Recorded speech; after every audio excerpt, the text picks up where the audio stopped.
बस ज़िंदगी को स्टडी करो और जो कुछ भी आप पाएंगे वो लिखो। ये न थी हमारी किस्मत थी कि विशाल यार होता, अगर और जीते रहते ये इंतज़ार होता। आदाब, आप देख रहे हैं आवाज़ द वॉइस और मैं हूं आपके साथ यास्मीन खान। और अभी मैं आई हूं तहसील बुनियार के त्रिकंजन गांव में। और यहाँ पे मेरी मुलाकात हुई एक बहुत ही फेमस पोइट से, जो कि एक बहुत फेमस ऑथर भी है। और इनको यहाँ पे फेमसली नज़र बुनियारी के नाम से जाना जाता है। बहुत बहुत शुक्रिया सर हमें वक्त देने के लिए। सबसे पहला सवाल सर मेरा आपसे ये रहेगा, चूंकि काफ़ी लोग आपको पहले से जानते हैं, अब जो लोग आपको नहीं जानते उनके लिए थोड़ा सा तारुफ कि किस तरह से लिटरेचर की जर्नी आपने शुरू की। मुझे याद ही नहीं है मैंने कब से शुरू की, लेकिन ये याद ज़रूर है कि मैंने जब मैं 8वीं जमात में पढ़ता था तो मैंने लिखना शुरू कर दिया था। और सबसे पहले मैंने एक मजमून लिखा था, बंदा मज़दूर को जाकर मेरा पैगाम दे। ये कम्युनिस्ट पार्टी ऑफ इंडिया के एक अखबार में छपा था, जम्मू है हमारा कश्मीर, और ज़्यादा रात दूसरा अखबार था, दोनों अखबारों में छपा था। तो उसके बाद मैंने लिखना शुरू कर दिया, तो श्रीनगर के निकलने वाले अखबारों में छपने लगा मैं। उसके बाद फिर रेडियो में आ गया, फिर टीवी में आ गया। बहरहाल लिखना कैसे शुरू किया ये मुझे याद नहीं है, लेकिन लिखना पढ़ना जो होता है ये एक नॉर्मल रूटीन मीटर के तहत लिखना पढ़ना होता है। तो क्योंकि अदब है, अदब के बारे में सोचना पड़ता है क्या लिखूं क्या नहीं लिखूं। मेरा जो अदब का मंशूर था वो था अदब राय ज़िंदगी, उसी पर लिखता था, मेरा मोटू मोटू वही था। तो उसके बाद मैंने अखबारों में लिखना शुरू कर दिया। अखबारों के बाद मैगज़ीन लिखे। 1967 में मैंने पहला अफसाना लिखा था, क्लाइमेक्स, जो हिंदुस्तान और पाकिस्तान के बरसगीर के मशहूर रसाला 20वीं सदी दिल्ली में शाया हुआ था। उससे मेरी शोहरत बढ़ गई और मुझे ख़त खतूत वगैरह आने लगे बहुत दूर दूर से, बरसगीर के मुख्तलिफ इलाकों से। उसके बाद मैंने लिखना शुरू कर दिया और आज तक लिखता रहा हूँ। मुझे बताइए कि देखिए, जब हम पहाड़ी लैंग्वेज की बात करते हैं और लिटरेचर की बात करते हैं, तो काफ़ी जद्दोजहद करनी पड़ी इस लिटरेचर को एक मुकाम देने के लिए। अब चूंकि जम्मू कश्मीर की जानिब से कश्मीर यूनिवर्सिटी में एक अलग डिपार्टमेंट है पहाड़ी के लिए, तो उसको किस तरह से देखते हैं आप? मैं पहाड़ी में बहुत बाद में लिखा, मैंने 1987 में लिखा, मैंने पहाड़ी में लिखना शुरू किया। तब तक मैं उर्दू में लिखता था। आज मैं उर्दू में भी लिखता हूँ, पहाड़ी में भी लिखता हूँ। तो पहाड़ी में कि मदर मदर टंग है, मादरी ज़बान है। मादरी ज़बान में लिखना ज़्यादा हक भी बनता है, और हमारा फ़र्ज़ भी है कि मादरी ज़बान को परवरिश ज़्यादा ज़्यादा दें।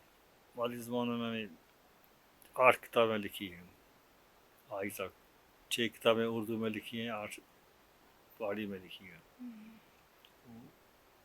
10 बुक अवार्ड भी मिला है मुझे पहाड़ी में, कि मैं पहाड़ी में ही लिखता हूँ ज़्यादातर। लेकिन अब कुछ वक्त से न पहाड़ी में लिखा न उर्दू में लिखा, क्योंकि लॉस ऑफ मेमोरी का शिकार हूँ मैं। याद नहीं रहता है, कल की बात आज याद नहीं रहती है, सुबह की बात शाम को याद नहीं रहती है। तो लिखता हूँ, लेकिन अब पहाड़ी में भी लिखता हूँ, उर्दू में भी लिखता हूँ। कहते हैं कि मेहनत करने वालों की कभी हार नहीं होती है। और आपने तो पहाड़ी लैंग्वेज को रिवाइव किया है।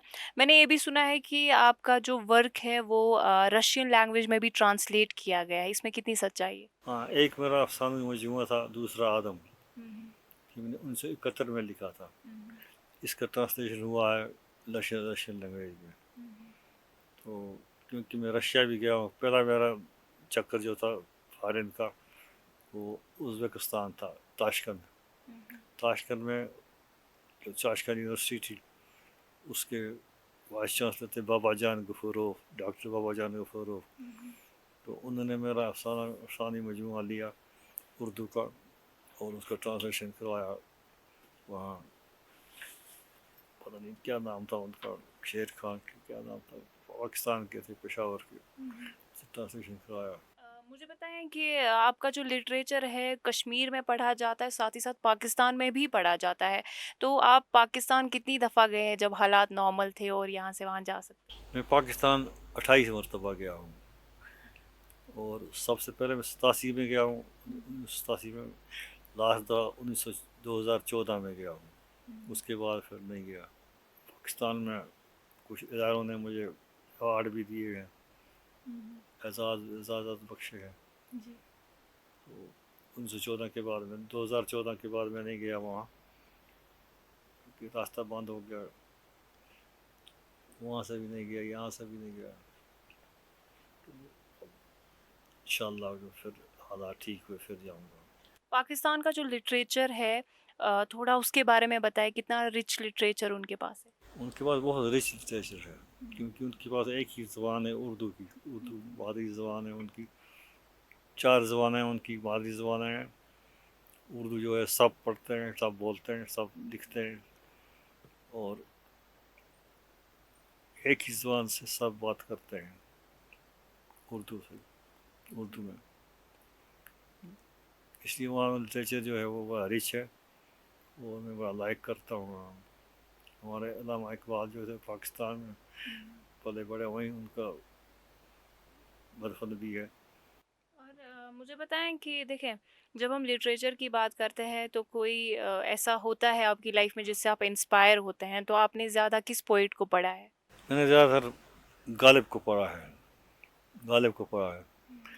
इकबाल का भी बड़ा शायदा रहा हूँ, शायदाई रहा हूँ, लेकिन गालिब को पढ़ा है। मुझे पसंद था, प्यारा था, बड़ा प्यारी प्यारी शायरी थी गालिब की।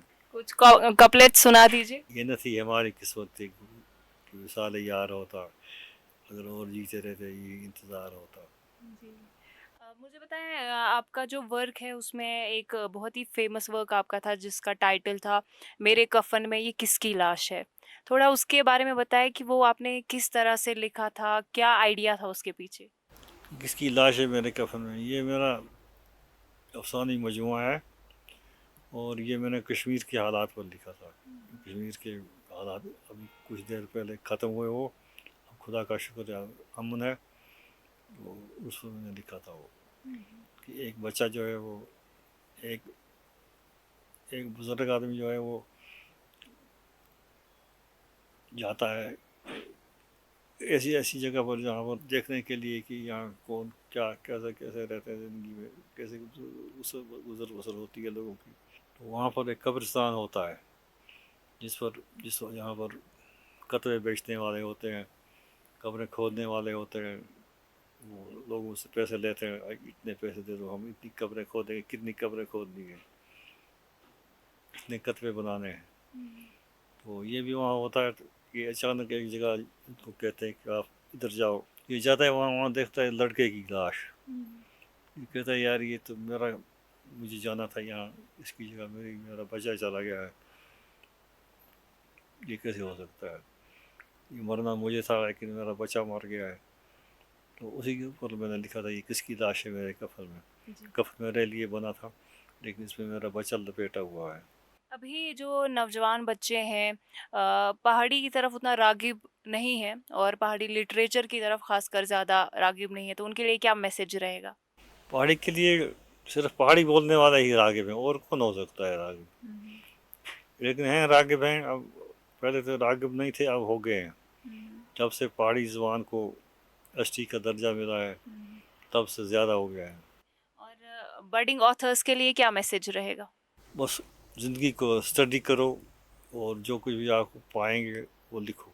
और देखिए, जिस तरह फैज़ अहमद फैज़ है या मंटो है, जिनको बहुत वाइडली पढ़ा जाता है, तो उनका जो लिटरेचर है उससे क्या मैसेज बाहर जाता है? अदब राय ज़िंदगी वो लिखते थे, उनका मैसेज भी वही था, अदब राय ज़िंदगी। मैं भी यही मैसेज लोगों को देता हूँ कि अदब राय ज़िंदगी को ज़्यादा तरजीह दे दो।